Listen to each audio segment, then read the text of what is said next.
You ask Tiger to solve. This deals with linear equations with one unknown. The final result is x equals 250. Let's solve it step by step.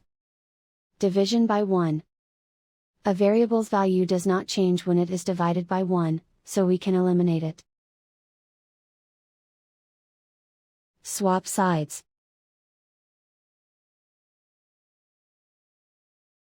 Isolate the x. Multiply both sides by 25. Group like terms. Multiply the coefficients. Simplify the fraction. Simplify the arithmetic. And so the final result is x equals 250.